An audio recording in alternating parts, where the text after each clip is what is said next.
Il y a quelque chose dans le ciel. Et c'est pas humain. Predator Killer of Killers est enfin disponible sur Disney+. Voici mon avis sur le film ainsi que des explications. Allons. C'est l'heure de l'histoire, mon poulet au miel. On ouvre les petits volets. Cœur vaillant, œil sur la balle, on ne peut pas perdre. Pourquoi a-t-il fallu autant de temps à cet univers pour s'essayer à une série d'anthologie animée ? Le film prouve que la technique et le format conviennent parfaitement à cet univers d'action, nous permettant de découvrir différents types de prédateurs dans des environnements variés, une arène parfaitement vivante où ces personnages peuvent exprimer leur force avec brutalité. Les sauts narratifs et temporels du film développent et revitalisent le concept d'une espèce extraterrestre qui adore chasser les humains pour le sport, ce qui n'est pas surprenant étant donné que le film est réalisé par Dan Trachtenberg qui a pris les rênes de la franchise Predator à partir du formidable prêt de 2022. Si voir des prédateurs affronter des vikings, un ninja, des samouraïs et des pilotes de chasse de la Seconde Guerre mondiale vous plaît, rassurez-vous, c'est aussi génial à l'écran. Comme le souligne le titre du film, les prédateurs apprécient généralement les adversaires à la hauteur, et les CBC sont plutôt redoutables. Le pilote est un peu plus novice que les guerriers aguerris, mais les trois personnages se livrent à des actions impressionnantes d'une intensité appropriée, démontrant l'étendue et la violence des dégâts que les prédateurs et leurs proies sont capables d'infliger. À mon avis, le deuxième segment, celui qui offre le scénario captivant des guerriers les plus redoutables du Japon féodal affrontant un prédateur, est le point culminant. Presque entièrement dépourvu de dialogue, il démarre avec une attaque nocturne magnifiquement orchestrée, captivant et divertissant en soi, même avant l'apparition d'un Yocha. À partir de ce moment, ninja et samouraï doivent affronter un problème bien différent et encore plus dangereux, au-delà de leur propre rivalité, que Trachtenberg, le co-réalisateur et le scénariste, dépeignent avec une atmosphère riche et des visuels évocateurs.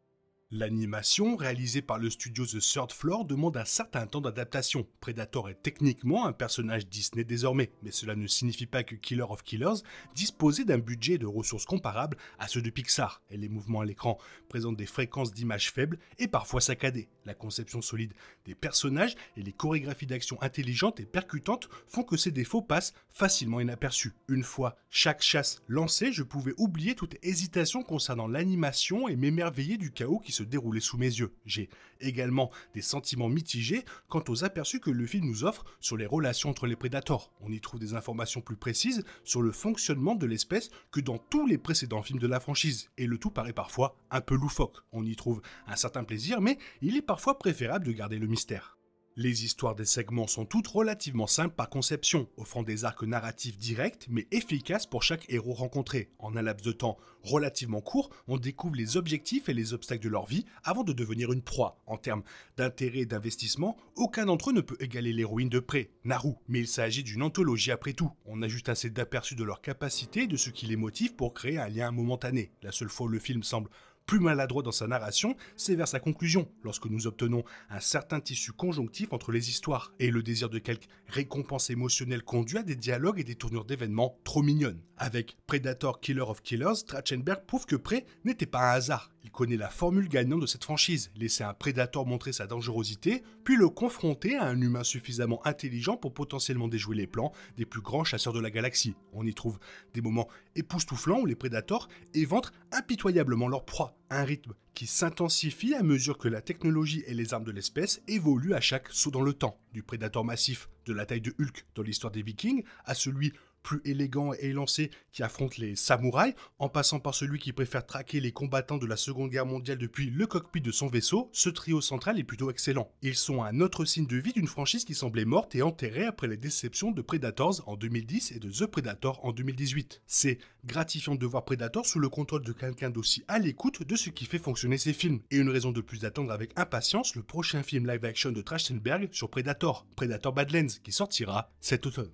Predator Killer of Killers présente le roi Grendel, un seigneur de guerre prédateur qui contribue à bâtir un avenir prometteur pour la franchise. Le roi Grendel apparaît dans le 4e arc qui réunit les trois protagonistes du film sur un monde Yoja. Bien qu'il soit difficile de savoir s'il s'agit de leur monde natal, le niveau des infrastructures, la présence d'un dirigeant comme le seigneur de guerre et une flotte prête à intervenir suggèrent qu'il s'agit de l'une de leurs planètes principales. On y retrouve notamment un combat de gladiateurs entre guerriers ayant vaincu les prédateurs, prouvant ainsi leur suprématie. L'ambiance du Colisée télévisée suggère qu'il ne s'agit pas d'un événement sacré, mais plutôt d'une célébration de la violente culture Predator qui caractérise les Yautja. Le roi Grendel est un ajout important à l'histoire de la franchise Predator, car il établit une hiérarchie sociale au sein de l'espèce extraterrestre, tout en introduisant de nouvelles coutumes qui reflètent leur nature d'équivalent de science-fiction des chasseurs de gros gibier qui aiment regarder les espèces inférieures s'affronter. Un retournement de situation surprenant dans les derniers instants révèle qu'un nombre plus important de personnes ont vaincu les Yautja au fil des ans qu'on ne l'aurait imaginé. Après qu'Ursa soit restée sur place pour couvrir la fuite de Torres et Kenji, elle est replacée dans un état congelé et déposée dans un immense coffre-fort contenant d'autres personnes et créatures congelées. On ignore le nombre de personnes et d'extraterrestres congelés, mais étant donné qu'Ursa fait partie des guerriers capturés, il semble qu'il s'agisse de la liste de tous ceux qui ont tué un prédateur qui les traquait. D'un côté, c'est un rappel terrifiant du nombre de personnes traquées par les Yautja, dont seules quelques-unes survivent, généralement à leur affrontement avec ces extraterrestres mortels. Cela souligne également le nombre de Yautja et l'avancée de leur race. D'un autre côté, il est rassurant de constater que tant d'entre eux ont réussi à vaincre leurs prédateurs respectifs, ce qui souligne que ces extraterrestres ne sont pas une force invincible, même s'ils sont très dangereux. C'est une révélation majeure qui laisse entrevoir une portée plus vaste pour l'univers des prédateurs.